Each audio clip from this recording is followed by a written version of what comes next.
Good evening, everyone. High school girls basketball continued tonight with a battle between the Class A Redettes and the Class B Eskimos. The Marquette Redettes would host the Escanaba Eskimos from Marquette. Second quarter, Amber Hubner with the ball. She'll pass to Stosh Warchuk, who gives the ball down low to Kelsey Grange, and she's going to convert the layup. That would make it 19-11 in favor of Marquette. Later on, the Eskimos needed an answer. They get it courtesy of Madison Griffin, who knocks down the long two. Eskimos, they trailed 19-13. Ben Smith would start to push their lead, though. Amber Hubner would get the rebound. She's going to go coast to coast for the layup. Marquette was up 21-13 in the second. But how about time winding down before half in Escanaba? They get a steal courtesy of Lexi Shaler, who makes the off-balance pass to Savannah Barron, and Barron will knock down the shot. Marquette grabs the win 50-29 to advance to 11-1 on the season.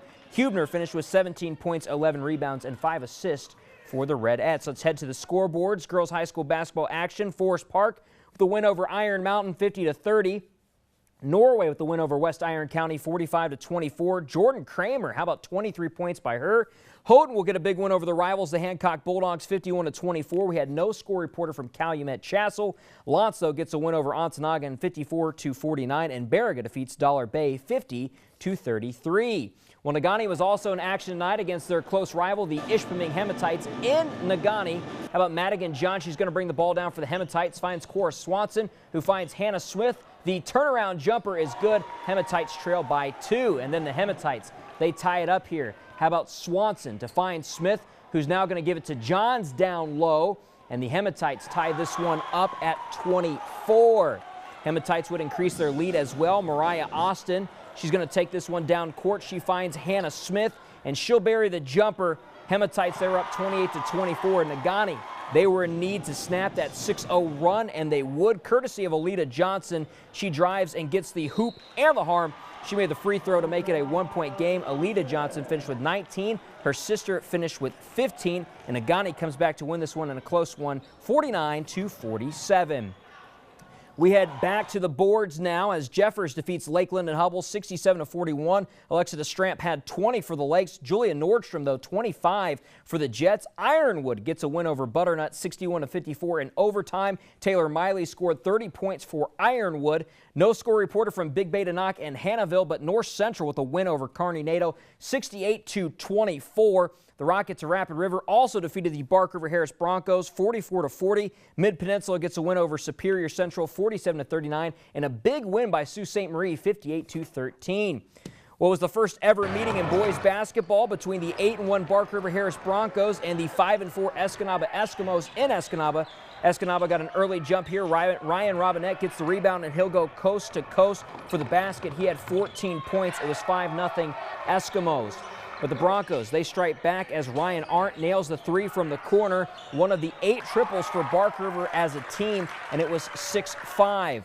Next up, Logan Heim with a nice display of dribbling. Then it's the sweet pass to Hunter Debelick on the baseline. And the Broncos, they were hanging in this one tied at 17. But the Eskimos started to pull away. Here is Robinette to Dalton Deno to Tyler Willett for the baseline drive. Willett led all scorers with 17 points. And it was Justin Popelka in the end with the steal. Robinette fast break, gets it to Jared Nash, 10 points. Escanaba was up 27. They used a 23-3 third quarter to win this one, 71-47. Back to the scoreboards now. Menominee with the win over the Kingsford Flivers, 41-31. Wakefield Marinesco, a big win over Baraga, 67-39. Rapid River dropped Stevenson, 57-42. Big Bay Danock with a win over Hannahville. Munising grabbed a win over Engadine, 62-50. No score reporter from Detour, but Pickford defeated Pelston, and Sault Ste. Marie defeated Sheboygan.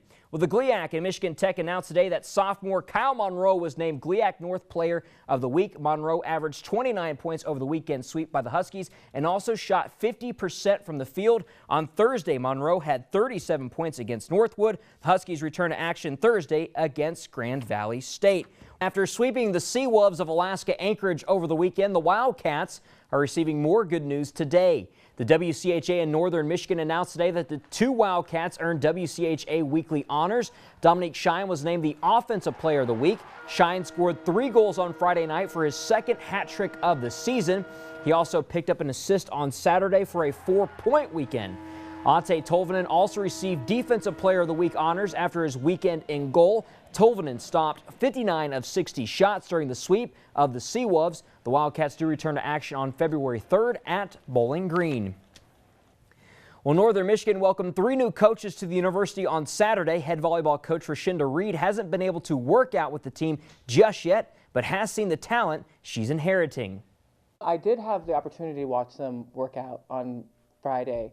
So it was really nice to see those personalities, you know, who's the leader, you know, who's more vocal, who's a little bit more quiet, who's going to push themselves. So you got to see some of those just social cues with them working out. I haven't had a chance to work with them in the gym. I definitely got a hand on some video from last year, so I definitely see that there's a lot of talent.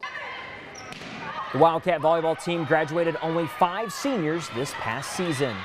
Well, one of the other new faces on campus is women's soccer coach Sonia Basma. She has been able to see her team in inter-squad action and likes what she has seen.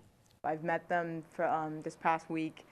They're awesome girls, you know, and I'll be honest with you guys, we certainly have some work to do, and it's going to be an adjustment for them, but they're great girls.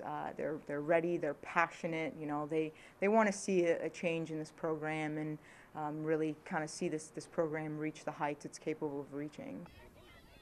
The Wildcats made the playoffs last season after finishing at 3-4-4 in the conference. Well, last week the Northern Michigan family lost one of their own. The news struck the community and even new head football coach Kyle Nystrom. On Saturday, Coach Nystrom spoke about the caliber of player and person the Wildcat family lost.